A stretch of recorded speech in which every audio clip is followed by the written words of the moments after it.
Tout simplement incroyable. Est-ce qu'il y en a qui se demandent c'est quoi qui est incroyable? Vous ne vous le demandez pas? Ah, c'est bien ça. C'est le fun. Gab, il a dit que sa femme est incroyable. Mais je ne parlerai pas de Myriam un matin. Là. Amen. C'est vrai que nos épouses sont incroyables. Amen. La Bible dit celui qui trouve sa femme trouve le bonheur. Praise the Lord. J'espère que c'est ça que tu as trouvé quand tu as trouvé ta femme. Amen. C'est une promesse de Dieu. Gloire à Dieu. Sinon, continue à prier pour elle. Ça s'en vient. Je ne veux pas parler de couple ce matin. Regarde, tu m'influences. Comment ça, je suis influençable comme ça? Et maintenant, ce matin, vous allez être inspirés, j'en suis convaincu, parce que je suis inspiré de le partager. Et on va juste lire Lamentation 3, versets 21 à 25. Lamentation, c'est sûr que ça fait drôle comme titre de livre pour commencer un message, mais il s'est bien lamenté, en tout cas dans ce verset-là, c'est pas mal bon ce qu'il dit. « Voici ce que je veux méditer, pourquoi? Pour garder l'espoir. Voici ce sur quoi je veux repenser dans mon cœur pour garder l'espoir. » Parce qu'on le sait, on vit dans un monde où l'espoir n'est pas fort, là. Il y a tellement de suicides à gauche et à droite et de gens brisés, désespérés, qui, eux, ne se suicident pas. Mais t'imagines-toi, tous les gens qui se suicident, plus tous les gens désespérés, ça fait beaucoup de souffrance. Alors lui, là, la personne qui a écrit ça, Jérémie, « Voici ce que je veux méditer pour garder l'espoir. » Et il médite sur ça. « Les bontés de l'Éternel ne sont pas épuisées. Ses compassions ne prennent pas fin. » Ça ne s'épuise pas, là. Il y en a toujours en réserve pour tout le monde. Elle se renouvelle. C'est jamais écrit, là, tu sais, quand tu vas à l'épicerie, là, puis qu'il y a un spécial, là, pas cher, là, puis tu arrives, puis c'est sûr qu'il n'y en a pas, puis il y a un petit papier, là, puis c'est écrit BO, là, pour en anglais, back order, là, tu sais, en voulant dire, vous allez en avoir plus tard, demandez un coupon différé. Mais avec Jésus, là, ses bontés, puis ses compassions, là, ils sont jamais BO. Amen. Praise the Lord. Il y en a toujours, ça se renouvelle tout le temps. C'est jamais backorder. Verset 23, il se renouvelle même à chaque matin, que ta fidélité est grande, ô mon Dieu. Je le déclare, l'Éternel est mon bien. Dites-le avec moi, l'Éternel est mon bien. Déclare-le pour ta vie. C'est pourquoi je veux m'attendre à lui. J'ai des attentes envers mon Dieu. L'Éternel a de la bonté qui se renouvelle, qui s'épuise pas, qui en a tout le temps pour celui qui croit en lui, qui compte sur lui, pour celui qui le recherche. Quelqu'un dit Amen ce matin. Ça, c'est tout simplement incroyable. Yes, c'est bon ça. Vous êtes là matin. Et je veux partager un message aujourd'hui sur ce thème-là. Je vais en partager un le 21 décembre aussi sur un autre sujet que ce matin, mais avec le même titre, la même thématique, tout simplement incroyable. Et ce matin, qu'est-ce qui est tout simplement incroyable? C'est la grâce de Dieu. La grâce de Dieu. Quand on voit autour de nous le nombre de gens qui ne connaissent pas la grâce de Dieu, et quand on voit aussi le nombre de croyants qui n'ont pas une saine compréhension de cette incroyable grâce, je crois qu'il est important d'en parler. Et je veux en parler ce matin. Je veux aider à clarifier la grâce. Et juste avant, je veux vous dire que le mot grâce vient du mot grec charis. Charismatique, là, ben, il y a un terme de grâce là-dedans. Là, le charisme, la grâce. Là, alors, le terme de mot grec dans le Nouveau Testament, à chaque fois que tu vois le mot grâce, bien souvent, c'est le terme charis qui veut dire faveur et bonté imméritée et gratuite de Dieu.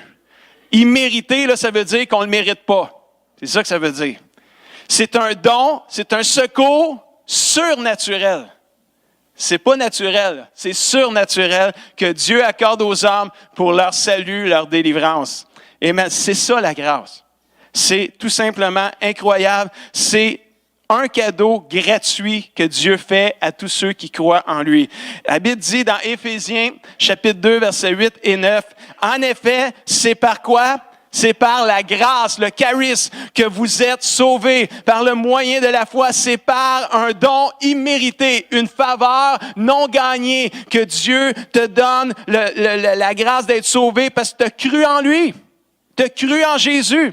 Et cela ne vient pas de toi ou de vous. C'est quoi? C'est le don de Dieu. C'est ça qu'on dit. C'est un cadeau gratuit. C'est le don de Dieu. C'est même pas par les œuvres, afin que personne ne puisse se vanter, se glorifier ou se péter les bretelles, expression québécoise. Il n'y aura pas de pétage de bretelles dans le ciel. Ça, c'est juste parce que je veux votre attention ce matin, là. C'est pour ça que je dis ça, là. C'est une expression, c'est québécois. Je ne sais pas si tout le monde comprend ce que je veux dire, mais il n'y aura pas de vantardise au ciel. Si tu arrives un jour au ciel et que tu vois les marques des clous dans les mains de Jésus, tu vas plier le genou puis tu vas dire, c'est pour ça que je suis ici. Ce ne sera pas à cause de toi. Ça va être à cause de Jésus et ce qu'il a fait sur la croix pour mes péchés que je vais être au ciel. Et ça, c'est tout simplement incroyable. C'est la grâce de Dieu. Soyons fiers de Jésus ce matin. Soyons fiers d'être un enfant de Dieu, n'en ayons point honte. Oui, on est une minorité. Oui, on est minoritaire. Jésus l'a dit. Jésus l'a très bien expliqué. Le chemin, il est étroit, il n'est pas large. Puis le chemin qui mène à la mort, il est ultra spacieux, puis il y a plein de monde dedans. C'est normal qu'on soit une minorité. Puis c'est normal qu'on se fasse rire de nous autres. On a ri de Jésus. Soyons fiers d'être chrétiens. Ne nous sentons pas intimidés par les gens parce qu'on aime Jésus. Soyons-en fiers, parce qu'il y a une éternité qui nous attend avec Jésus dans le ciel. Que notre fierté puisse ébranler ceux qui rient de nous. Alléluia. Que l'assurance qu'on a en Jésus-Christ puisse venir ébranler ceux qui rient de nous et qui se moquent de nous. Et qu'alors qu'ils se moquent de nous puis qu'ils pensent qu'on va s'écraser puis qu'on leur dit « Hey, moi, je suis fier d'être un chrétien. » Puis c'est pas tes moqueries qui vont m'arrêter d'être fier de Jésus. Imagine-toi, ils vont arrêter. Hey, ça commence à être bon, là. Ouh, wow, là, wow. Quelle grâce de Dieu. Quand on a donné notre vie à Jésus, il y a 20 ans, il y a 30 ans, il y a 40 ans, peu importe. Quand on a donné notre vie à Jésus, mais pour mon exemple, on va dire, il y a 20 ans passés. Moi, je ne sais plus de ça, mais juste pour un exemple. Quand on a donné notre vie à Jésus, 20 ans passés, on le savait du moment qu'on a donné notre vie à Jésus, qu'on a dit oui à Jésus, on le savait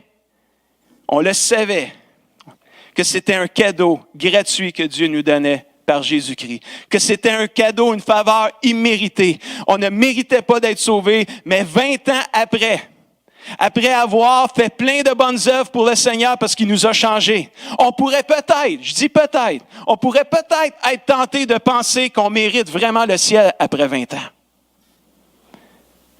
Au jour de notre salut, puis qu'on est né nouveau, on savait que c'était une faveur imméritée de Dieu.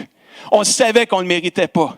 Mais 20 ans plus tard, après avoir fait plein d'œuvres pour le Seigneur, après s'être sacrifié, puis avoir dit non au péché, avoir résisté à la tentation parce qu'on aimait le Seigneur, peut-être qu'on pourrait être tenté de dire « Oh, finalement, je mérite le ciel. Hey, j'ai assez sacrifié pour Dieu. Là. Je te dis, là, hey, écoute, je fais plus de mal ou j'en fais pas mal moins que j'en faisais avant. Hey, moi, là, je mérite d'être sauvé. Là. » On pourrait peut-être être tenté. Mais laissez-moi vous dire et déclarer ce matin que le salut restera toujours une grâce. Que ce soit après 20, 30, 40, 50 ans, le salut, ça va toujours être une grâce et ça en sera toujours une. Ça va toujours être un cadeau immérité que Dieu te donne, même après 50 ans de persévérance. Et si vous avez réussi, après avoir donné votre vie à Jésus puis au Seigneur, à faire plein de belles œuvres pour le Seigneur, parce qu'on est appelé à ça. C'est pas par les œuvres qu'on est sauvé, mais on est sauvé pour faire des bonnes œuvres. Alors, si après toutes ces années, vous avez fait plein de belles œuvres pour le Seigneur, vous avez persévéré malgré les épreuves qui ont pu vous arriver dans votre vie, puis que vous êtes encore fidèle à votre Seigneur, dites-vous que c'est encore par la grâce de Dieu que vous avez pu le faire. Alléluia! Hey, ça, c'est bon, ça. Pourquoi que je le sais que c'est par la grâce de Dieu que vous avez pu résister puis vous rendre où ce que vous êtes aujourd'hui? Pourquoi, d'après vous, que je suis capable de dire ça? Que c'est pas par vos propres forces, que c'est la grâce de Dieu. Pourquoi? Parce qu'il est écrit, c'est parce que vous étiez là dimanche passé au message, c'est vraiment merveilleux, ça. Puis si vous n'étiez pas là, ben vous êtes vraiment bon ce matin. 1 Corinthiens 15:10, il est écrit, « Ce que je suis à présent, c'est à la grâce de Dieu, le charisme de Dieu que je le dois. » Et cette grâce, ce charisme qu'il m'a donné, qu'il m'a témoigné, n'a pas été inefficace. Ça a fait la job. Loin de là, j'ai peiné, disait l'apôtre Paul, à la tâche. Je me suis donné, j'ai travaillé fort, j'ai mis tous les efforts, même plus que tous les autres apôtres. Mais c'était pas moi qui faisais ça. C'était la grâce, le charisme de Dieu qui est avec moi. Quelqu'un dit amen ce matin. Ce que tu es aujourd'hui, tu le dois à la grâce de Dieu. Alléluia. Si tu as été capable de faire tout ce que tu as pu faire, c'est à cause de la grâce de Dieu qui est avec toi. Alléluia. C'est pour ça que je dis, il n'y en aura pas de vantardise au ciel. Le salut va toujours rester une grâce de Dieu pour nous, peu importe ça fait combien de temps tu es sauvé. Quelqu'un dit amen ce matin. Oh, hallelujah. La grâce de Dieu, un cadeau immérité, tout à fait gratuit. Merci Seigneur pour la grâce. Une grâce gratuite, une grâce abondante. Romains 5, verset 20 nous dit ceci. L'intervention de la loi a entraîné la multiplication des fautes et des péchés. Mais là où le péché s'est multiplié ou a abondé, la grâce, le charisme de Dieu a quoi? Surabondé. Oh, c'est fort ça, là. C'est fort ça. Cette dimension de grâce était tellement différente de celle de la loi de l'époque que ça a entraîné une incompréhension de la grâce de Dieu pour les gens de cette époque-là. Il y avait de la misère à saisir tout l'impact et la puissance de la grâce. Et même au verset 21, on voit ceci, puis il y a eu une question qui s'est posée, verset 21 du chapitre 5 de Romains et le premier verset de chapitre 6. Ainsi, de même que le péché a manifesté son pouvoir de mort, de même, la grâce, le charisme de Dieu, manifeste son pouvoir salutaire pour nous conduire à la vie éternelle par Jésus-Christ notre Seigneur. La grâce nous conduit à la vie. Le péché nous conduit à la mort. La grâce nous conduit à la vie éternelle par Jésus-Christ. Que faut-il en conclure? Devons-nous continuer à vivre dans le péché pour que la grâce, le charisme de Dieu soit plus abondante? Il posait ça comme question. Mais là, c'est facile, vous dites non, là, vous autres, vous avez votre Bible. Là. Mais dans ce temps-là, il se posait la question. C'était tout un contraste. Là. La loi condamnait, la grâce libérait. Ouh! Il y en a qui avaient de la misère avec ça. Il y en a qui avaient de la misère avec ça. C'est une question importante à se poser.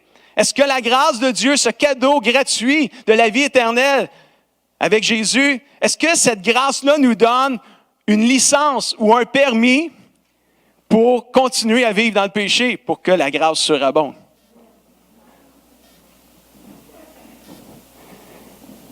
On va voir la réponse. Romains 6, 2. Certainement pas. Nous sommes morts au péché.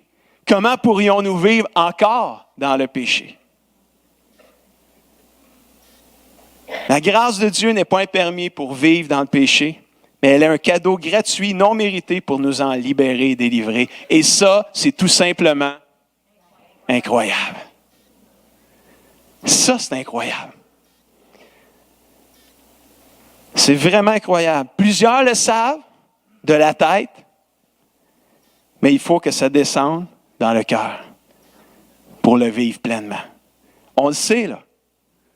Il y en a beaucoup là, qui ont dit que ce n'était pas un permis pour pécher. On ne continuera pas à vivre dans le péché, que la grâce sera bonne. On le sait, c'est écrit. Là. Mais le savoir là, puis le savoir là, ça fait même deux affaires différentes dans la vie d'une personne. La Bible dit dans Romains 6, 14, « En effet, le péché aura plein de pouvoir sur vous. » Non, le péché n'aura pas de pouvoir sur vous, puisque vous n'êtes plus sous la loi maintenant, mais vous êtes sous quoi? Sous la grâce, sous le charisme. C'est le même mot là, partout, là, chaque fois que je mets charisme entre parenthèses, c'est juste pour vous montrer, c'est la même grâce partout ce que c'est écrit là. C'est le même mot grec, là, l'original grec, charis. C'est partout ce que tu vois le mot grâce, que les versets que j'ai pris aujourd'hui, puis vous voyez charis, c'est le même mot là, partout.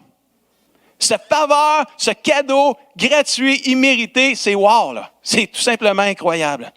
Puis là, la Bible a dit que le péché n'aura pas de pouvoir sur nous parce qu'on n'est plus sous la loi, mais sous la grâce. Mais là, il y a encore des questions là, qui viennent. D'où ça vient, cette loi-là? Là? D'où vient cette loi? D'où vient cette grâce? Puis je vous remercie de poser la question. On va y répondre. Jean 1, 16, 17. On a été comblés de ses richesses en parlant de Jésus, la parole faite chair. Il a déversé sur nous une grâce, un charisme, une grâce après l'autre. Ça n'arrêtait plus, là. En effet, si la loi nous a été donnée par Moïse, d'où vient la loi? C'est Dieu qui l'a donnée à Moïse, c'est vrai. Mais la loi vient de Moïse, du temps de Moïse. La grâce, le charisme et la vérité sont venus par qui? Par Jésus-Christ. Très important ici. Ce verset nous enseigne quelque chose de précieux. La grâce et la vérité marchent ensemble. Ils ne sont pas séparés l'un de l'autre. La grâce et la vérité marchent ensemble. Et j'aimerais juste que vous montrer un exemple que plusieurs connaissent. C'est l'exemple de la femme samaritaine. Non, la femme pognée en flagrant délit d'adultère. Quoique la femme samaritaine, ce serait un bel exemple de grâce et vérité, mais à matin, c'est la femme adultère. Un très bon exemple de grâce et vérité qui marchent ensemble. Vous allez comprendre ce qu'on veut partager par ça ce matin. Jésus a emmené la grâce et la vérité. La loi est du temps de Moïse. Mais là, on n'est plus sous la loi, c'est terminé. Jésus a accompli la loi parfaitement. Maintenant, on est sous Jésus-Christ, on est sous cette grâce et sous cette vérité-là. Et on devrait dire merci pour ça au Seigneur. Mais des fois, on mélange les deux. Là. On a la loi un peu, la grâce, puis des fois, c'est dur la grâce. On voudrait-tu qu'ils soient punis, ceux qui pêchent? Hein? Mais pas nous. Non. Non, nous, on ne veut pas être punis, mais les autres, quand ils pêchent, eux autres, il faut qu'ils punissent. Mais nous, ta grâce, Seigneur, sur nous. Des fois, on agit comme ça. Puis on ne s'en rend pas compte. Là. On veut la grâce pour nous, mais on a de la misère à la donner pour les autres. Il ne faut pas qu'il en soit ainsi parmi le peuple de Dieu. Si tu veux la grâce de Dieu pour ta vie, donne-la aux autres. Si tu veux la condamnation pour les autres, boomerang. Ça veut dire que tu es prêt à l'avoir pour toi. C'est plus ça, là. C'est du T-bone, ça. Il y en a qui en veulent la viande, ça en est une. Ça. C'est juste qu'on ne saisit pas. Là. Mais laissez-moi vous partager l'exemple de la femme qui était prise en flagrant délit d'adultère. Puis dans ce temps-là, il vivait sous la loi. Puis Jésus il était là. Alors, la Bible, il y a des chefs religieux, il y a des religieux qui vivaient sous la loi, qui sont arrivés à Jésus avec la femme, elle était là. Puis ils l'ont pognée. Elle n'a pas été chanceuse, elle s'est faite pogner.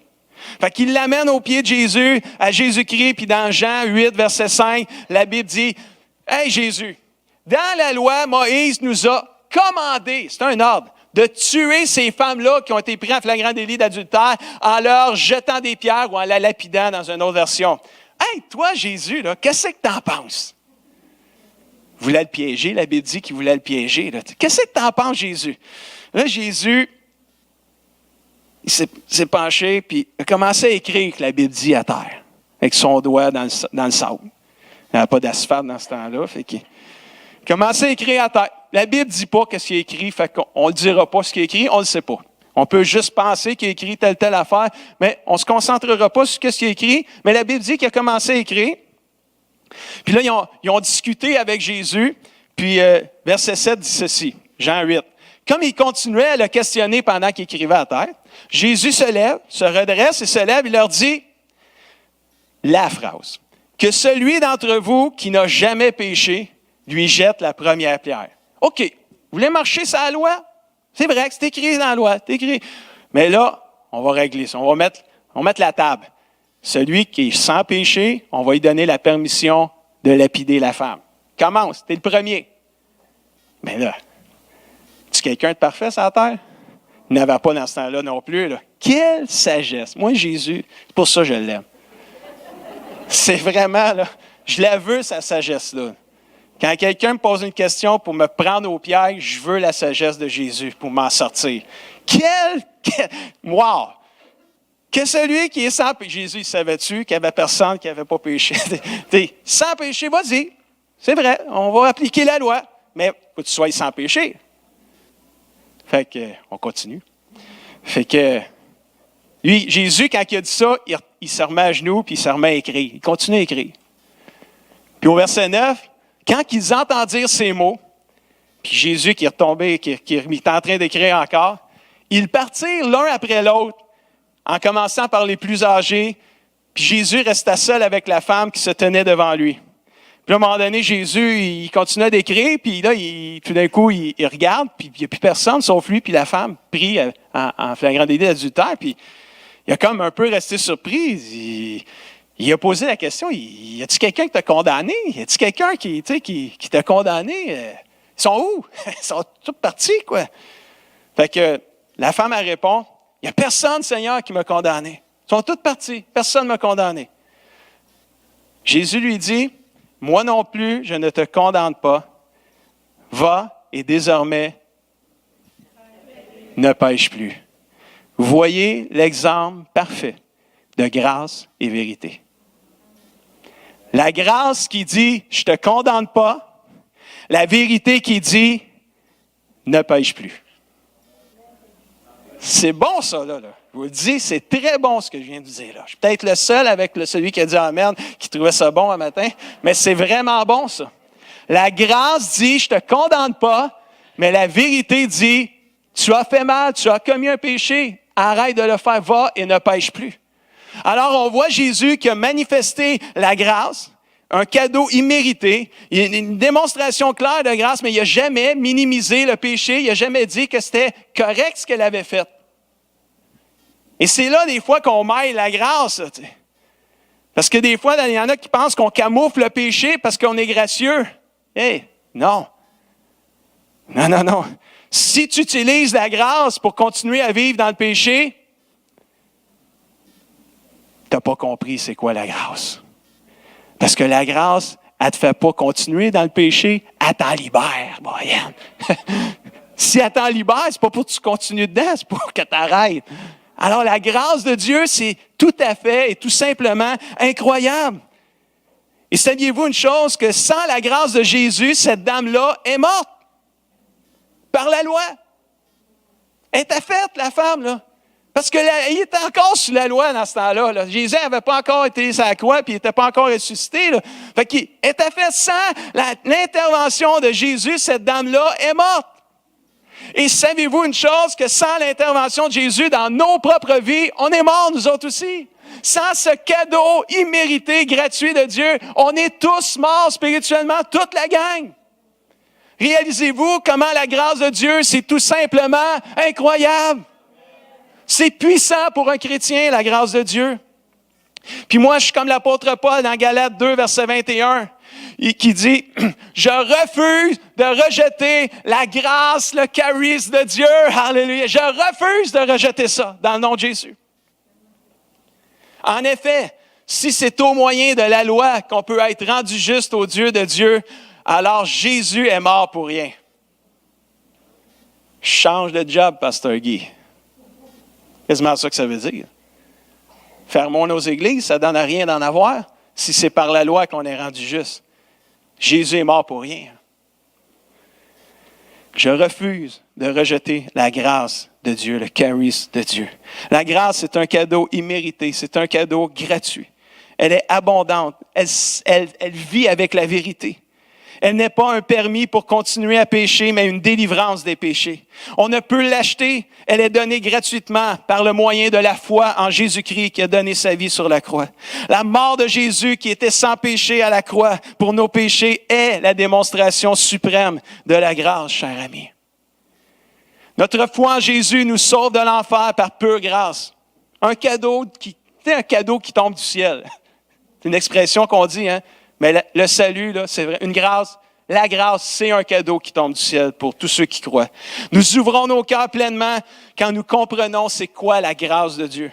Le péché faisait de nous des gens handicapés. Handicapés, là. Peut-être les gens qui sont vraiment handicapés peuvent savoir c'est quoi d'être handicapé. Mais sans Jésus, spirituellement, on est tous handicapés. On n'avance pas spirituellement. On ne pourra jamais se rendre à la destination. Mais le Père qui nous aime tant, qui nous a pris dans ses bras, qui nous a placés, si je pourrais l'imager comme ça, c'est comme s'il nous a pris dans ses bras, il nous a placés sur la chaise roulante de son amour et de sa grâce, puis là, il nous amène vers notre destinée éternelle. C'est comme si avec Jésus, c'est comme si je me sens fort. C'est comme si je ne me sens pas un handicapé, moi, avec Jésus. Mais enlève Jésus, puis là, tu penses que tu es fort, puis là, tu te rends compte que tu es handicapé sans Jésus. Tu n'y arriveras pas. Mais c'est comme si quand Jésus est avec moi, c'est lui qui me rend capable. Tu sais, c'est ça qu'on disait au début. Si on est rendu ce qu'on est rendu, c'est parce que la grâce de Dieu nous a soutenus. Nous a permis d'être là, puis c'est comme, on n'avait pas l'impression qu'on était handicapé. Parce que sans Jésus, on est tous handicapés. Puis je veux vous montrer une vidéo qui va durer 5 minutes. C'est la vidéo plusieurs connaissent sûrement cette histoire-là d'un papa avec son gars. Le papa s'appelle Dick, puis le fils s'appelle Rick. Puis Rick, quand il était dans le ventre de sa mère, le cordon ombilical, il a tourné autour du cou. Il aurait dû mourir, il a manqué d'oxygène. Mais il n'est pas mort. Et il est sorti du ventre de sa mère quadraplégique, paralysé des 4 membres. Puis on lui a dit qu'il serait un légume toute sa vie. Imagine-toi le choc de tout ça, là.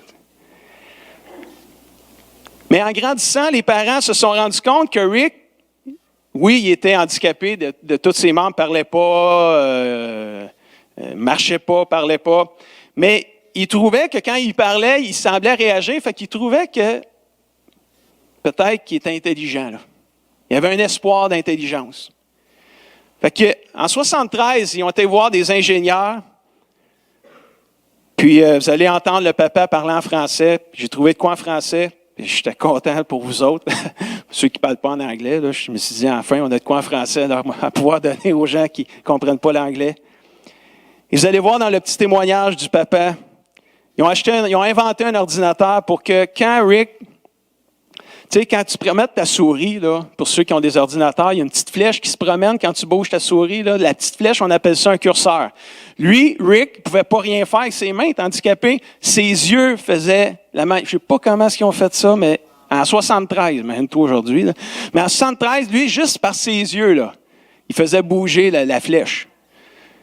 Puis les parents ont enseigné à Rick comment écrire, comment parler par l'ordinateur. Fait que quand la flèche elle arrivait à A pour dire allô, il y avait de quoi autour du front, là, puis quand la flèche elle arrivait à A, il bumpait, comme ça. Là. Il a bumpé une claque dans sa vie sûrement, là, mais c'était comme si nous, on cliquait la souris pour que ça clique sur A, lui, il bumpait avec son front. Il était bright, le gars, là. Il était intelligent, mais on lui avait dit qu'il était légume, qu'il serait légume toute sa vie.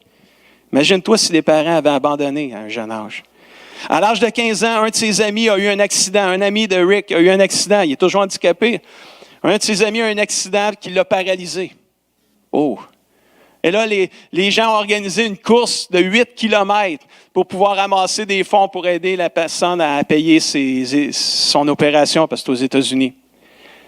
Puis là, Rick est arrivé chez eux, puis il a dit à son père, au travers de l'ordinateur, il a dit, « Papa, voici ce qui est arrivé.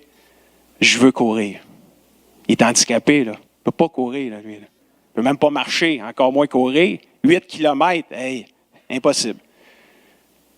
Son père, qui n'était pas un grand coureur, il dit dans les choses, vous allez l'entendre, qu'il courait 3 fois par semaine, 2 petits kilomètres pour ne pas avoir une bédaine. Il a commencé à s'entraîner, puis il a été faire la course. Tout le monde pensait qu'après la course, il aurait juste commencé la course, puis au premier coin de rue, il aurait abandonné. Il dit, on a fait les 8 kilomètres. Il dit, moi, je courais, puis on avait mis mon gars dans une chaise roulante, puis il dit, moi, je poussais la chaise roulante. Puis on a fait les 8 kilomètres, puis il dit, on a même arrivé avant-dernier, on n'a même pas fini dernier. Peut-être quelqu'un qui a eu grâce d'eux autres, puis il a dit, je vais finir le dernier, mais ça, il n'en parle pas. Quand il est arrivé à la maison, son fils, Rick, a écrit par l'ordinateur. Il a dit, « Papa, sais-tu quoi? Il dit, pour la première fois de ma vie, je ne me suis pas senti handicapé aujourd'hui. Parce qu'il a couru la course avec son papa, qui le soutenait, qui le poussait, qui a rendu capable de faire quelque chose qu'il n'aurait jamais été capable tout seul par lui-même. Quand je vous dis que la grâce de Dieu nous soutient, puis nous rend capable de faire des choses, vous allez voir cette image-là. Quand vous allez voir l'image du Père qui a donné sa vie pour son gars, c'est sûr et certain. Puis, pensez à l'amour du Père céleste, à cette grâce-là, ce cadeau immérité que Dieu fait. Il nous soutient puis il nous rend capables. Et ce témoignage-là va sûrement vous stimuler. Puis peut-être, Ben, tu peux juste t'approcher, tu vas pouvoir le voir aussi. Parce qu'après, on va conclure. Oh yes, c'est bon ça. On va aller vous fermer les lumières. Vous voyez là, la petite flèche, là? C'est comme si ses yeux, l'œil que vous voyez ici, là, c'est Rick, ça. C'est le garçon. Imaginez-vous, là, moi, c'est mon doigt qui fait bouger la flèche. Là. Puis là, il arrive à player. Puis là, lui, il bombe près avec sa tête. Mais moi, là, je vais juste donner un coup avec mon doigt. Puis, soyez inspirés par ces 5 minutes-là de vie.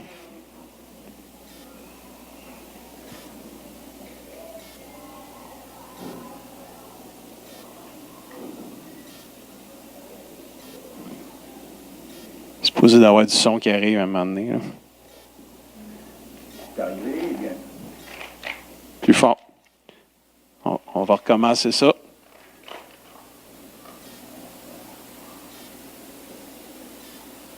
Avant tous. Ça a été le cas pour Dick Hoyt et pour son fils quadriplégique, Rick. Ils ont fait passer tous les tests à Rick et quand les résultats sont arrivés, eh bien, ils étaient très négatifs. Alors les médecins ont dit, oubliez Rick, envoyez-le ailleurs, mettez-le en institution. Il sera un légume jusqu'à la fin de ses jours. Et on n'avait vraiment aucune idée, rien du tout, de ce que Rick allait être capable de faire ou incapable de faire. Et les docteurs n'arrivaient pas à nous le dire non plus. Mais quand on regardait Rick, qu'on lui parlait et qu'il faisait un mouvement, on voyait bien qu'il portait attention à tout ce qu'il y avait autour de lui. Et à mesure qu'il vieillissait, il le faisait encore plus. Quand vous lui parliez, eh bien, il vous regardait droit dans les yeux. Et moi, je savais qu'il écoutait, qu'il était en train d'absorber tout ce que vous disiez, absolument tout. Alors nous avons décidé de faire fabriquer un ordinateur pour Rick, afin qu'il puisse s'en servir pour communiquer. Nous sommes allés à la Tufts University, où nous avons rencontré des ingénieurs. Et nous leur avons fait part de ce que nous voulions, mais ils nous ont donné la même réponse qu'à l'école, la même réponse que le directeur et les administrateurs scolaires. Non, Rick ne saisit rien, il ne pourra pas apprendre. Alors nous leur avons demandé de raconter une blague à Rick, ce qu'ils ont fait. Et il a pouffé de rire. Alors ils ont dit, waouh, il y a peut-être quelque chose à faire.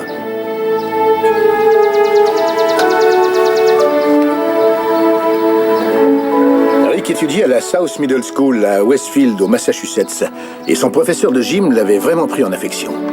Il était également coach de basketball au Westfield State College. Alors il emmenait parfois Rick au match de basket. Un jour, lors d'un de ces matchs, ils ont annoncé qu'un des joueurs de crosse du collège avait malheureusement été victime d'un accident et qu'il était paralysé de ses membres inférieurs. Et qu'une course de charité allait avoir lieu afin de l'aider à amasser un peu d'argent pour payer ses frais médicaux. En rentrant à la maison avec son ordinateur ce soir-là, après le match de basketball, il m'a raconté ce qui s'était passé. Et là, il a dit, je dois faire quelque chose pour lui, papa. Il faut absolument que je lui dise que la vie continue, et ce, même si on est paralysé. Il a ajouté, cette course, je veux la faire.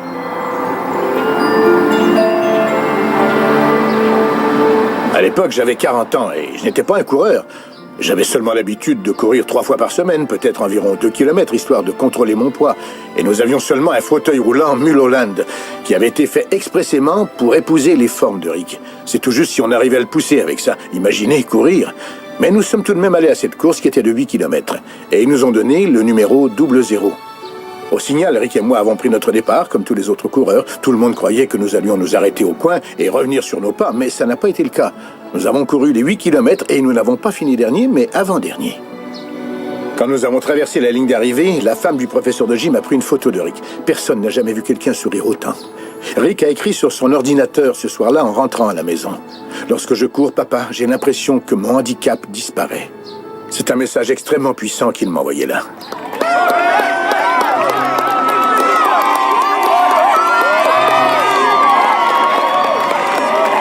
Ensemble, ils ont participé à plus de 950 courses. Ils ont été reconnus pour leurs grands exploits et ils ont participé au marathon de Boston pendant 25 années de suite. Mais leur désir de concourir ne s'est pas arrêté là. Nous avons commencé par une course de 8 km et c'était quoi le summum? Courir le marathon de Boston. Alors maintenant que nous en sommes au triathlon, la question est quel est le summum dans les triathlons? Le Ironman triathlon d'Hawaï.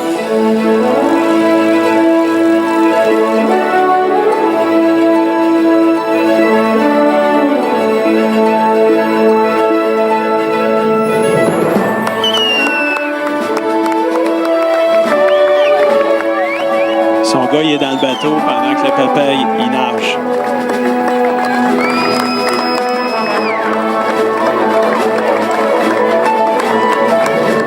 Rick a 42 ans. Ce garçon qu'ils ont voulu placer en institution a obtenu son diplôme de l'école secondaire. Il est diplômé du Boston College. Il a participé à 950 épreuves d'athlétisme à travers le monde. Il donne des conférences partout dans le monde. Et les gens le regardent et disent « Waouh, regardez ce qu'il a fait de sa vie ». Je suis peut-être handicapé, mais je suis comblé et épanoui dans la vie. Il n'abandonne jamais, il ne lâche pas. Il continuera toujours à aller plus loin. C'est pour moi une très grande source d'inspiration. Il est tellement extraordinaire et il y a un lien tellement puissant et spécial entre nous deux qu'il n'y a rien que nous ne puissions faire ensemble. Amen. Wow. Ça, c'est inspirant.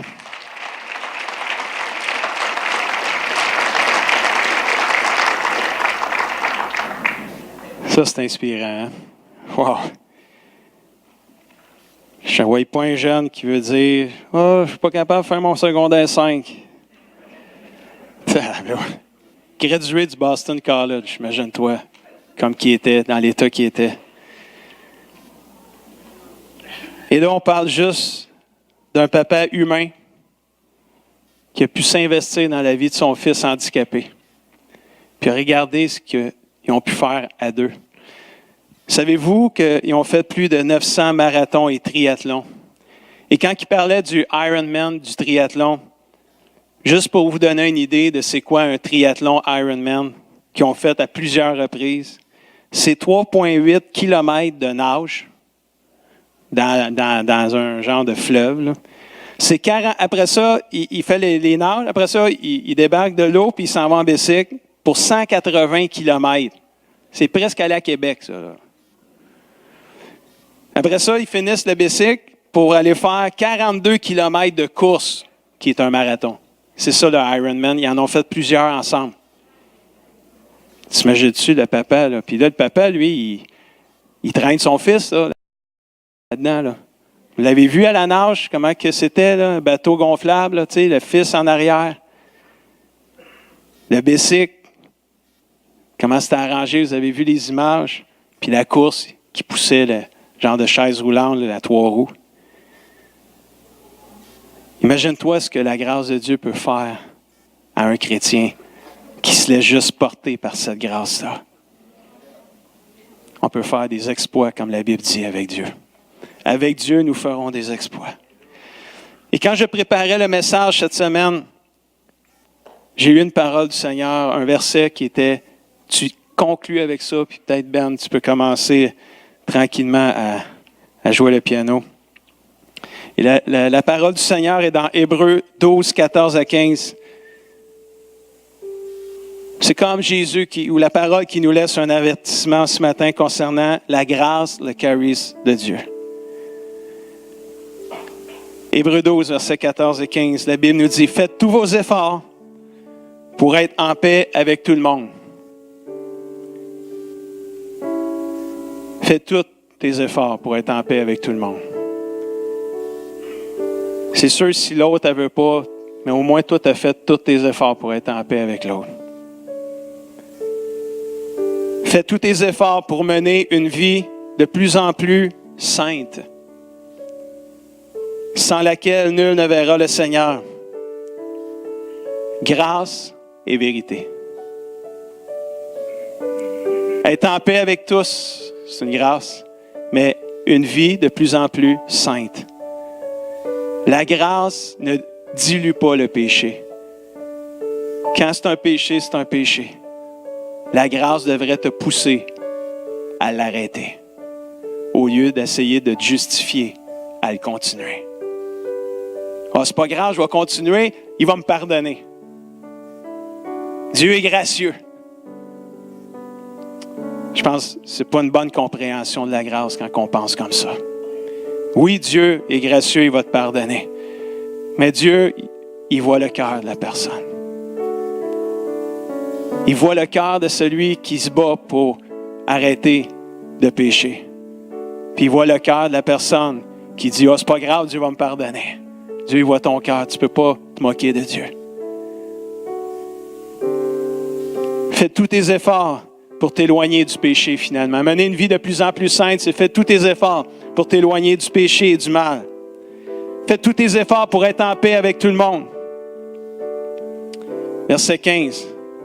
Je l'ai mis en jaune, en foncé.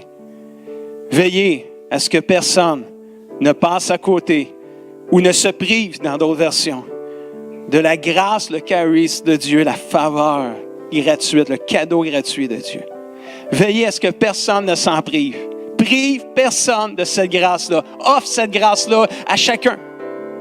Celui qui tombe, offre-lui la grâce. Sois assuré qu'il ne s'en prive pas. S'il veut s'en priver, au moins tu y as offert. Tu t'es assuré qu'il ne s'en prive pas. Mais nous, comme chrétiens, veillons à ce que personne ne passe à côté de cette grâce-là. Si quelqu'un tombe, offre-lui la grâce qui va le libérer. Tape pas dessus pour qu'il reste à terre. Offre-lui la grâce pour qu'il se relève. Et veillez à ce qu'aucune racine d'amertume ne pousse dans votre cœur, dans votre vie, dans vos pensées et ne cause du trouble en empoisonnant plusieurs d'entre vous. Et quand je préparais, j'ai eu ce verset-là dans une nuit. D'ailleurs, presque tout le message, je l'ai eu dans une nuit. J'ai eu de la misère à dormir dans la nuit de mardi à mercredi. Mais j'ai eu tout. Après le deuxième point, tout était là dans la nuit. C'est le fun, ça. Quand Dieu révèle la parole. Alors ce matin, c'est un avertissement pour nous. Je m'inclus dedans. Faites tous vos efforts pour être en paix avec tout le monde. Pour mener une vie de plus en plus sainte. Éloigne-toi du mal. Fais des efforts. Mais la grâce de Dieu va te soutenir, elle va t'aider. Tu vas y arriver. On est là encore, nous autres. Là. Il y a des années qu'on sert le Seigneur. Là. Sans cette grâce-là, je ne prêche pas un matin. Là. C'est la grâce de Dieu qui me tient debout, frères et sœurs. Je m'appuie sur cette grâce merveilleuse qui est tout simplement incroyable de Dieu. Alléluia. Veille à ce que personne ne passe à côté de la grâce. Soyons des donneurs de grâce, si on peut l'appeler comme ça. La charisme de Dieu, immérité. Oui, mais il ne mérite pas. Ben, c'est ça, offre-y. C'est pour ça, c'est ça la grâce. C'est immérité. C'est bon, hein? C'est bon. C'est immérité. On ne le méritait même pas pour notre vie, pour notre âme, puis Jésus nous le donne. Pour qu'on soit sauvés, qu'on ait l'espérance. Ça, là, c'est vraiment incroyable. Qu'est-ce que le Saint-Esprit est en train de te dire ce matin au travers de ce message-là? Qu'est-ce que l'Esprit de Dieu est en train de révéler à ton cœur alors que tu entends ces paroles, alors que tu as vu cette vidéo-là? J'aimerais chanter un chant avec vous ce matin, en terminant, qui s'appelle « Grâce infinie ». Et on chante aussi dans ce chant-là, une nouvelle version des dernières années, un petit chœur, un petit refrain qui dit « Car je suis libre de mes chaînes ». Grâce d'un côté, vérité qui dit « Libre de mes chaînes et du péché ». Je ne te condamne pas, la grâce. La vérité dit « Va et ne pêche plus ». Grâce et vérité. Frères et sœurs, la grâce de Dieu, c'est tout simplement incroyable. On se lève ensemble.